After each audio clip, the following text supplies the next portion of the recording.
Lucille Ball was driving north through Paso Robles when she saw the funeral procession ahead, and something in the size of it made her slow down. What she did when the procession stopped, and what nobody understood until 40 years later, is a story that begins with 4 cars on a county road and ends with a family that never forgot the woman who stood in the back row. The funeral was on a Thursday morning in June 1962, and the procession was moving south on Highway 101 through the particular landscape of Central California wine country that is hot and dry in June and looks like it has been that way forever and will continue to look that way regardless of who passes through it. Ball was returning from location scouting in San Luis Obispo. Yeah, she had been there for 2 days looking at properties for a project that would not ultimately happen, but that at the time seemed important enough to drive 3 hours north from Los Angeles on roads that were not yet freeways. She was alone in the car. Desi was in Los Angeles. The divorce would be final in 8 months, but they were still living in the same house and still running Desilu together, and the specific complicated arrangement of 2 people who had built an empire together and were now carefully dismantling a marriage without dismantling the business was the arrangement she was living in that June. She saw the procession at 10:15, 4 cars moving slowly in the southbound lane with their headlights on. The first car was a black hearse. The 3 cars behind it were ordinary sedans, no limousines, no flowers visible, and no police escort. Just 4 cars moving slowly through Paso Robles, carrying someone to a cemetery. She drove another half mile. She slowed. She pulled onto the shoulder and sat with the engine running. She watched the procession disappear around a curve. Then she made a U-turn and followed them. This was not a decision she made consciously. She simply found herself making the turn and accelerating back toward the 4 cars. The kind of action that comes from instinct rather than reasoning. The procession had pulled into a small cemetery on the east side of town by the time she caught up to it. St. Rose Cemetery, maybe 2 acres, flat land with scattered oaks for shade, headstones going back to the 1890s when the area was still being settled. The kind of cemetery that holds the history of people who worked the land and raised families and are remembered by other people who worked the land and raised families. Ball parked on the road outside the cemetery entrance. She could see the procession had stopped near a plot in the northeast corner. She could see people getting out of the cars. She counted them. 7 people. 3 men, 2 women, 2 children. The children were young, maybe 5 and 7, a boy and a girl in dark formal clothes that had been carefully selected for the occasion. She sat in her car. She was wearing sunglasses and a scarf, the particular uniform of a woman in 1962 who does not want to be immediately recognized. She watched the 7 people gather near the plot. She watched the priest arrive from a car that had been parked at the cemetery already. She watched him open a small book. She got out of the car and walked to the cemetery entrance, standing perhaps 40 feet back near an oak tree that provided partial shade, close enough to be part of the occasion, far enough not to intrude. Nobody looked at her. The priest was speaking, the family was listening, the service was brief. The priest spoke for perhaps 10 minutes. There were no eulogies. One of the men, the oldest of the 3, said a few words that Ball could not hear from where she was standing. The casket was lowered. The family stood together. The children watched. The whole thing took 20 minutes. Ball stood under the oak tree for all of it. She did not approach. She did not introduce herself. She simply stood and bore witness to what was happening in a way that felt to her at the time like the only appropriate response to what she was seeing. The family began to leave. The 2 women walked back toward the cars. The younger man, maybe early 30s, stood at the grave a moment longer. His wife and 2 children were already at the car. He was the last one at the plot. Ball walked toward him. She walked across the cemetery grass, and when she was close enough, she said, "I'm sorry for your loss." The man turned. He was in his early 30s, work clothes under a dark jacket, weathered and tired in the way grief makes people tired. He looked at her for a long moment. Then he said, "Did you know Miguel?" Miguel. The name of the man in the casket. Ball did not know Miguel. She knew nothing about him except what she had observed in the last 30 minutes. She said, "No. I saw the procession on the highway. I followed it here." The man was quiet. He looked at the grave and back at Ball. His wife was standing by the car now, watching. You didn't have to do that, the man said. I know, Ball said. The man studied her face. He had not recognized her yet. The sunglasses and scarf were doing what they were meant to do, and also he was a man standing at his brother's grave and facial recognition was not a priority. He said Miguel was 30 years old. He worked the vineyards. Heart gave out last Sunday while he was working, left Rosa and the 2 kids. Ball looked at the children in the car. Rosa was the woman in the front seat, the younger of the 2 women, maybe 27, maybe younger. When the children were looking out the window at their father and at the woman in sunglasses standing with him. That's Rosa, the man said. Those are Miguel's kids, Daniel and Maria. He paused. Nobody else came. Miguel worked hard. He was good to people. But we only been here 2 years from Mexico.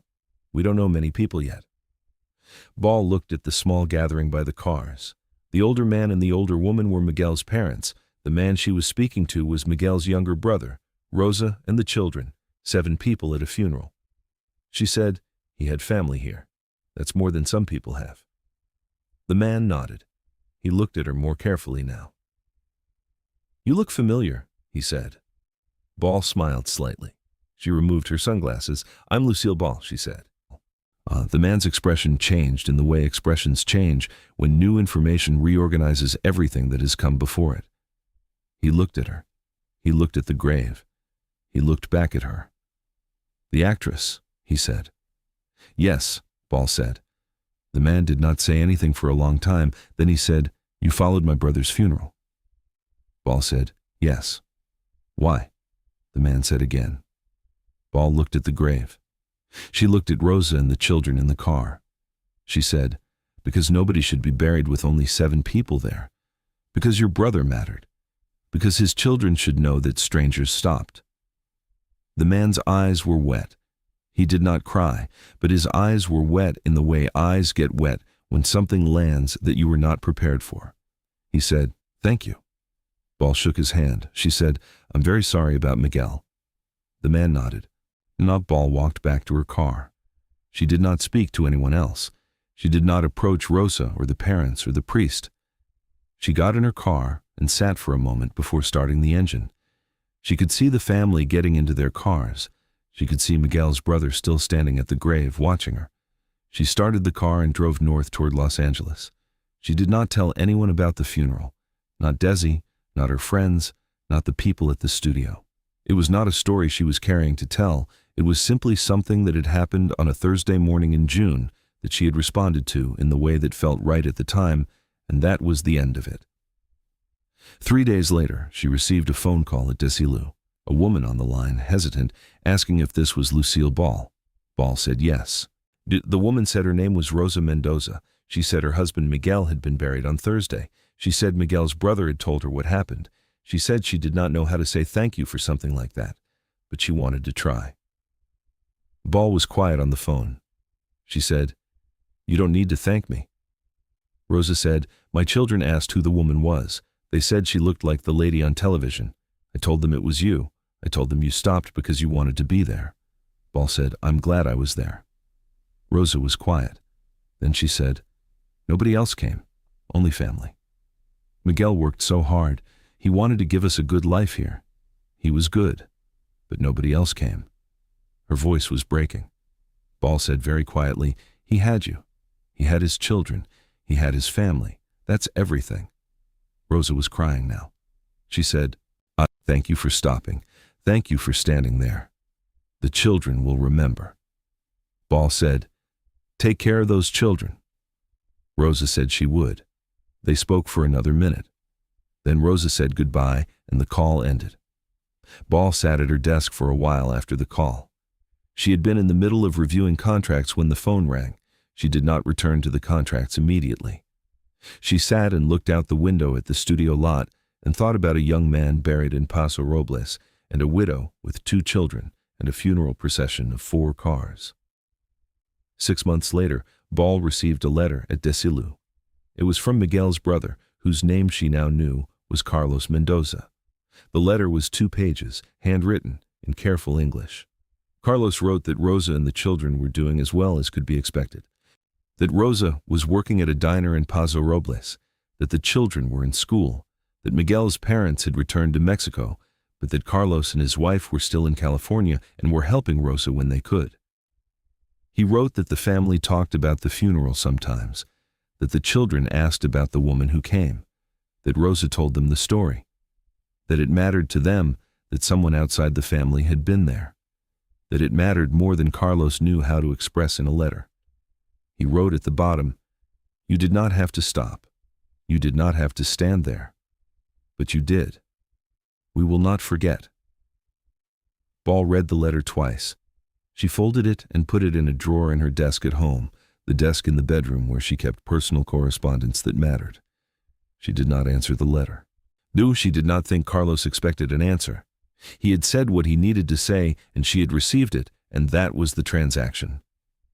The letter stayed in the drawer for 40 years. When Ball died in 1989, her estate was catalogued, and among the personal papers in her desk was a letter from Carlos Mendoza, dated December 1962. The executor of the estate, who was looking through correspondence to determine what should be kept and what should be discarded, read the letter and did not understand its context. He set it aside.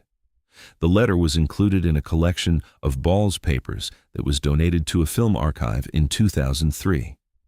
A researcher going through the collection in 2012 found the letter and began investigating.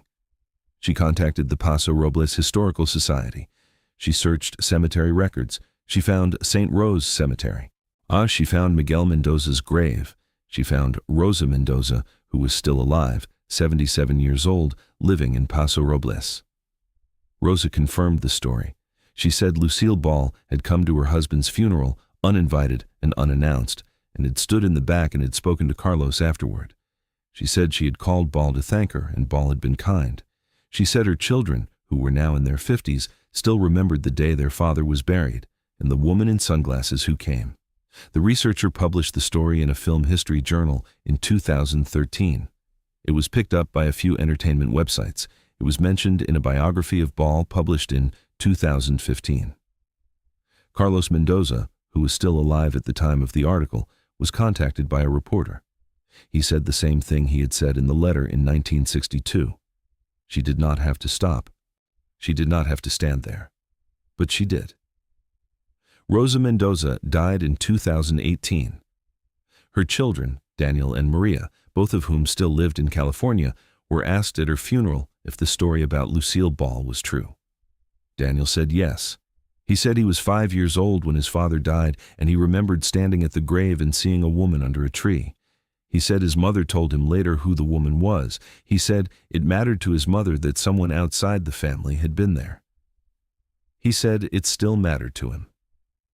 The letter from Carlos Mendoza is still in the film archive. Researchers who work with Ball's papers know the story. It is not one of the famous stories. It is not in the major biographies. Now it is a footnote in the particular history of a person who did a great many things in a long career, and some of those things were public, and some of them were not. The grave in St. Rose Cemetery is still there.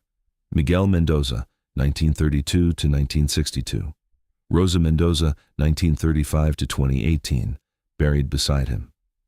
The funeral was 60 years ago. The people who were there are almost all gone. But the story remains in the particular way that stories remain when they are about something that mattered to the people who lived them. If this story reminded you that presence matters, that stopping when you could keep driving matters, that bearing witness to someone else's grief when you're not required to is worth doing, subscribe, leave a comment, and hit that notification bell. More stories about who these legends really were, away from the cameras and the fame, are coming every single week.